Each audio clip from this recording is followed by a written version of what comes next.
comes back, but just short. 13-12, Philadelphia gets the win. That also means that the New England Patriots have won the AFC East. Before we get to all that and what has happened here in Week 17, I want to ask you guys, show of hands here, who agrees with them going for 2? You're the only one. Why? Well, first of all, I think they had momentum. They were down there. Yeah. And look, the last play, he's wide open. He's wide open. Josh would tell you he's wide open. He missed it. But I would have gone for 2. I wouldn't have. You know why? Because if you first of all, you make the extra point, it's a mute point because they kick another one to win. I wouldn't have gone for 2 because they had momentum, which meant just kick a field goal, extra point. Go down there, put your defense back on the field, put your offense back on the field, and win the game that way. I just think there was so much at stake for these guys to. There was a lot of more. To your point, Philadelphia's offense hadn't generated much of anything in the second half. Nothing in the second half. And it was Buffalo in the second half. So they did have the momentum. Yeah, what about position changing, though, in standings? Did it matter one way or the other? Here's the other question. Other than New England? Let's say they kick it. They flip the coin, and they get the choice. Buffalo. They take the ball. Take the ball? Yeah. Well, there's a lot of if. Yeah. With that. That's an interesting question. Here we go. Yeah, I was going to say the Buffalo had momentum going on the offensive side of the ball. Those 2 final drives, they finally went down there and put up points and it was having consistent first downs. And on top of that, Howie just brought it up. I mean, Philadelphia Eagles, their stat sheet was completely the same after the first half and then after the second half as well. The Buffalo Bills defense stepped it up tremendously and was stopping this offense for the Eagles on every given basis in the second half. They should have brought that into overtime, and that's why I think they should have kicked the extra point. And if there was no question that they wanted to go for 2. Immediately 2. But if you're Buffalo, you got to be frustrated because you had so many opportunities in this game where you had 4th down play, you missed the extra point, you had the field goal position, and Josh got sacked for 20 yards. There were so many opportunities for them to win this game. It's almost like they almost didn't want to win the game for some strange reason. But I mean, I still think Buffalo's a tough out.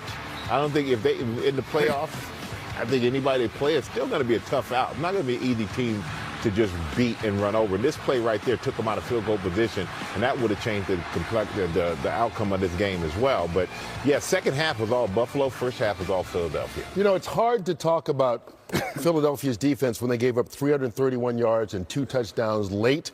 But the defense held them to a shutout in the first half. Jalen Carter comes back for the first time, makes a big block on special teams, but his defensive presence big. And their defense wound up, in the end, I guess you could say, winning this game for them because they kept Buffalo in check until the end. And they talked about it during the game, Tom, and they talked about it during the game. Vic Fangio defenses, you can move the ball from 20 to 20, but, you know, in the red zone, they're very good. And I think throughout the course of the day, the Hunt here, they're so versatile. They're backers, they're defensive ends, they're pass rushers. And again, he's trying to make a play to the outside. Not really. They're great tacklers. Fumbles the ball there. Looked like maybe it was an incomplete pass. Turned out to be a fumble. Here again, he drops back. Carter back after missing 3 games.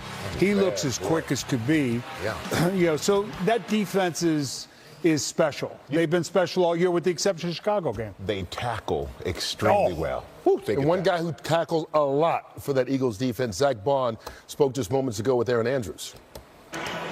Well, Zach Bond, you just... When we talk about should it momentum and should they have done it or kicked it or not, how many yards do you think Buffalo's defense gave up to Philadelphia's offense in the second half? I know it was a 17 at one point. Yeah, 16 yards. 16 yards only. So I said... Kick Philadelphia the field, extra point, man. So let me ask this. Philadelphia has won 3 straight games after losing that couple in a row. People are wondering, are they back? Because the first 2 were against the Raiders and the Commanders.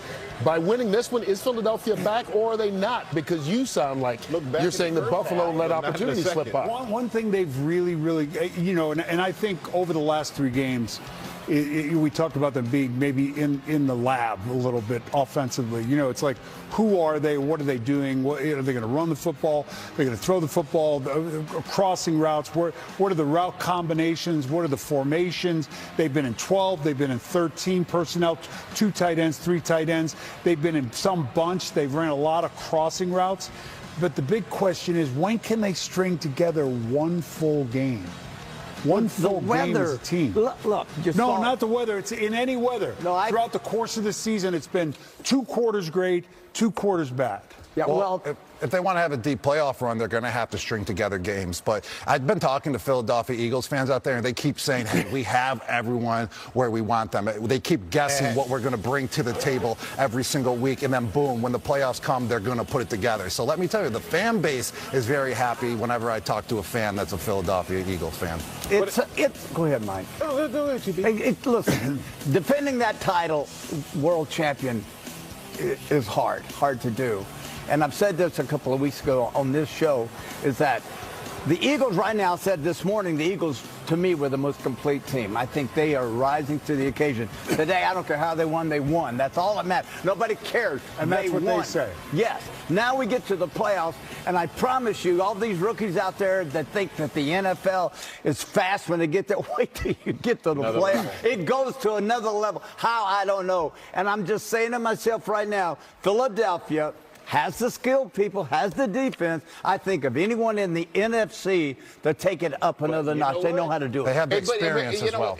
But you can't wait to get to the playoffs and all of a sudden go, we're going to come together. It doesn't work that way, because as much as you say we come to the playoffs and guys rise, well, the other teams rise up too. And to be honest with you, I think a team like Seattle, a team like the Rams, those teams may be as talented, if not more talented, and more hungry, because they don't have a championship. And Philadelphia, you got one. Bears?